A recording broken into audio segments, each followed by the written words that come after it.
Hello friends, നമ്മൾ ഇന്ന് ചെയ്യാൻ പോകുന്നത് ഒരു അടിപൊളി ടേസ്റ്റിൽ ഒരു സിമ്പിൾ റെസിപ്പി കടലക്കറിയാണ്. അതിനാവശ്യമായിട്ട് കുതിർത്ത കടല, ഇവിടെ ഞാൻ വലിയ കടലയാണ് എടുത്തിരിക്കുന്നത്, 1 കപ്പോളം ഉണ്ട്. ഇത് തലേന്ന് രാത്രി തന്നെ കുതിർത്ത് വെച്ചതാണ്. ഇത് ഞാൻ കുക്കറിലേക്ക് ഇടുകയാണ്. ഓരോരുത്തർക്കും അവരുടെ ആവശ്യം അനുസരിച്ച് 1-2 കപ്പ് കടലയാക്കാം. ഇതിപ്പോൾ 1 കപ്പ് കടലയാണ്. അതിലേക്ക് കറക്റ്റ് 1 ഗ്ലാസ് വെള്ളമാണ് ഒഴിക്കുന്നത്. ഇതിലേക്ക് കുറച്ച് മഞ്ഞൾപ്പൊടി ഇടാം, കുറച്ച് ഇട്ടാൽ മതി. അതേപോലെ ഉപ്പും അതെല്ലാം കുറച്ച് ചേർക്കാം. അതിനുശേഷം കുക്കർ അടച്ച് നമുക്കൊരു 3-4 വിസിൽ അടുപ്പിക്കാം. അപ്പോഴത്തേക്കും ഇതിനകത്ത് ആവശ്യമായിട്ടുള്ള സവാള, കൊച്ചുള്ളി, സവാള ഒരെണ്ണം എടുത്തിട്ടുള്ളൂ. അതേപോലെ ചുവന്നുള്ളി ആണെങ്കിലും ഒരു 5-6 കഷ്ണം, അതേപോലെ ഒരു കുഞ്ഞ് തക്കാളി എടുത്തിട്ടുണ്ട്. ഇത് അരിഞ്ഞ് വൃത്തിയാക്കി വെച്ചിട്ട് ഇനി നമുക്ക് കുക്കർ ഒരു 3-4 വിസിൽ കേട്ട് കഴിഞ്ഞതിന് ശേഷം ഓപ്പൺ ചെയ്യാം. ഇപ്പോൾ കടല നല്ലതുപോലെ വെന്തിട്ടില്ല, ഒരു പകുതി വേവേ ആയിട്ടുള്ളൂ. ഈ സമയത്താണ് നമ്മൾ മുമ്പ് അരിഞ്ഞ് വെച്ചിരിക്കുന്ന സവാള, കുഞ്ഞുള്ളി, അതേപോലെ തക്കാളി ഇടുക. അതിലേക്ക് കറക്റ്റ് 1 ഗ്ലാസ് വെള്ളം ചേർക്കാം. ഇപ്പോൾ നിങ്ങൾക്ക് ഉപ്പ് വേണമെങ്കിൽ കുറച്ച് ഇടാം. അതിനുശേഷം ഒരു 6 വിസിലടുപ്പിക്കാം. വിസിലൊക്കെ അടിച്ചതിന് ശേഷം കടല വെന്തിട്ടുണ്ടെങ്കിൽ നമുക്ക് ബാക്കി ചെയ്യാവുന്നതാണ്. കടല വെന്തോന്ന് കറക്റ്റായിട്ട് നമ്മൾ നോക്കണം.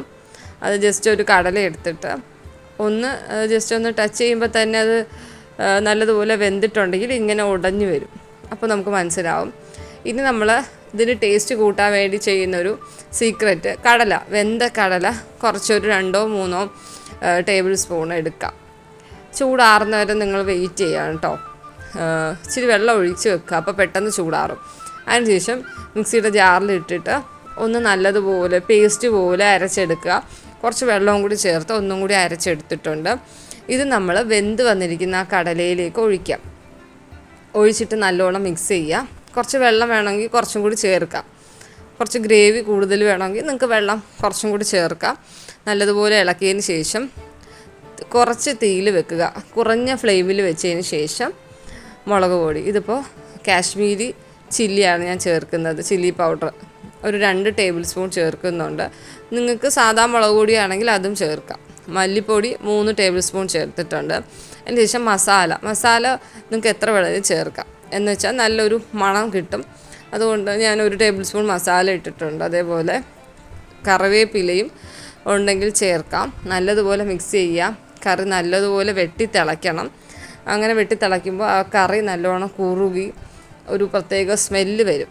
നമുക്ക് നല്ലൊരു മണം കിട്ടും. അതേപോലെ അവസാനം കുറച്ച് മല്ലിയില ഇട്ട് കുക്കർ അടച്ച് വെക്കുക.